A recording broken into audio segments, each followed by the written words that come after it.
Live from Television Park in high definition, the station you count on. This is WJBF News Channel 6 at noon. And good afternoon, everyone. I'm Mary Morrison. And I'm Chris Kane, and we thank you for watching News Channel 6 at noon. We begin this noon with breaking news today in Philadelphia. Emergency crews are on the scene of a collapsed building. This accident occurred a little more than an hour ago. Now, according to the fire commissioner, 8 to 10 people are believed to be trapped in the rubble. Several other victims have already been taken to the hospital. It is not yet known what caused this building to collapse. Again, a building collapsed today in Philadelphia. The search for victims is underway. Stay tuned to WJBF News Channel 6 for much more on this developing story. Coverage you can count on continues with a local principal in the hot seat with some Richmond County parents. They claim that Kimberly Davis, principal of Copeland Elementary, is abusing her power. And today, these parents say they are taking action. Barkley Bishop joins us live on the news desk with today's big story. Barkley, some of these parents say they've had enough.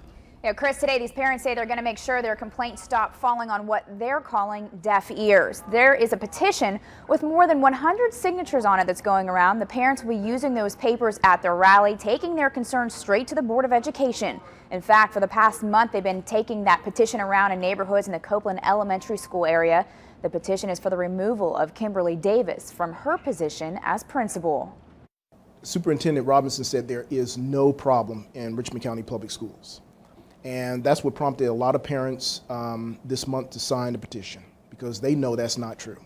We have people who sign a petition who have kids that go to other schools that were mad what's going on.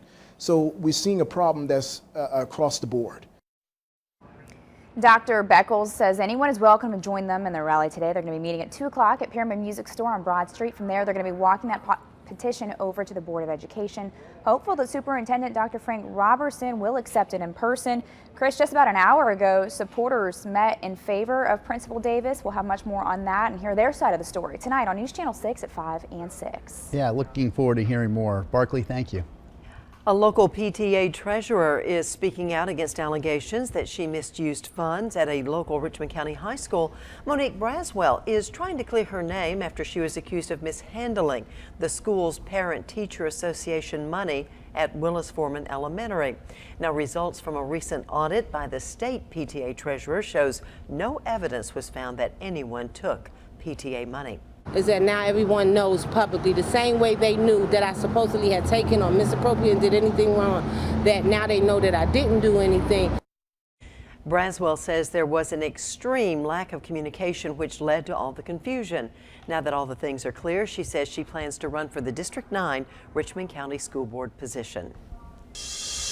And another check of your forecast here. We've got showers and thunderstorms that are blossoming over the CSRA right now, and with lots of humidity in the air, it certainly feels quite stuffy. Right now we're seeing a couple heavy downpours south of Aiken, near Allendale. SRS getting wet right now, and again, all of this rolling from the coastline inland today. A little bit different from what we had yesterday. Temperatures under mostly cloudy skies have warmed up into the upper 70s and low 80s for just about everyone. And as mentioned, those dew points are running sky high right now. Dew point numbers holding into the low 70s for just about everyone. So it certainly feels very rich out there with those numbers between 70 and 75. Here's that tropical system in the Atlantic that we're keeping a close eye on. It's going to roll towards the Florida Panhandle and eventually impact our rain chances here in the southeast. Guys, we're going to talk more about that in just a few minutes. All right, Ed, in today's Crime Tracker report, a Richmond County Sheriff's deputy is off the job and under investigation. Authorities say Deputy Wade Smith kept a large amount of marijuana, money, and a handgun from a defendant in a case he investigated. Wade has been fired for violating policy and procedures, and his case will now be reviewed by the district attorney's office. Authorities in Denmark, South Carolina are now investigating the town's first homicide of the year. The body of 20-year-old Archie Baldwin was found over the weekend, and investigators say they do suspect foul play. Autopsy results show the victim was shot in the back. Officials are still investigating. No arrests have been made. Augusta commissioners voted to place Skittles on a 1-year probation, and the nightclub's license is suspended for 90 days. Deputies say a professional stripper was dancing nude with a 16-year-old who was also naked. City leaders also vote to begin the process of developing the Old King and Sibley Mills. Augusta still needs to come up with $300,000 now to begin work on those mills. For more information on the commission decisions, just head to our website, WJBF.com. There was a lot going on during the commission meeting, but one of the biggest stories was Augusta's garbage service changing. A lot of talk about this one. Last night, some amendments were made to the service, and our Mike Miller has more on how it can impact you. Residents aren't the only ones upset with Augusta's new trash service. Several commissioners spoke out against the changes on Tuesday night, calling the new contract garbage. Jim Garrison agrees with that. I have an issue with them pushing this new garbage system down on us, because I have had a man picking my garbage up for the past 30 years. His father was picking it up before him. But because Garrison's home is located within 300 feet of the road, he was no longer able to use a private trash collection service. But during Tuesday night's meeting, one commissioner fought to have that corrected. Commissioner Wayne Guilfoyle made a motion for several amendments to be added to the contract. Once the notices went out, the following Monday, the trash cans came out. We had approximately 3,000 of our residents receive new containers. And so it shocked them, and it got me off guard. 5 other commissioners agreed with Guilfoyle. The new contract will change the exemption from 300 feet to 200 feet and also allow farms of 10 acres or more to use a private service.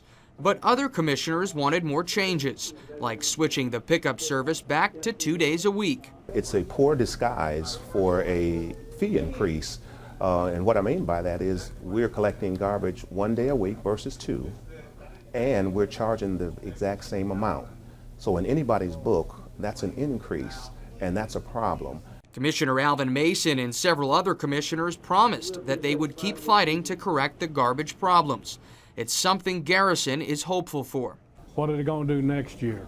Tell us we got to go to Food Line or buy low? We can't go to no other grocery store. We got, In the News Channel 6 economic report today, we are beginning with some new jobs going to Graniteville. Reclaim should be in operation by this time next year. The business takes old appliances that should not be in a landfill and then sells off the parts. Augusta's Planning Commission gives the green light to a new apartment complex off Alexander Drive. The complex will be built on 22 acres of land near Riverwatch Parkway. However, some residents in the neighboring National Hills subdivision are against the project. I'm not happy. I think it's going to detract from the neighborhood. I look at what I consider the monstrosity of the street, and I don't want another thing looking like that. I know the problems we had when they put those apartments up, and my house is going to be directly affected. Augusta commissioners will have the final say at their June 18th meeting.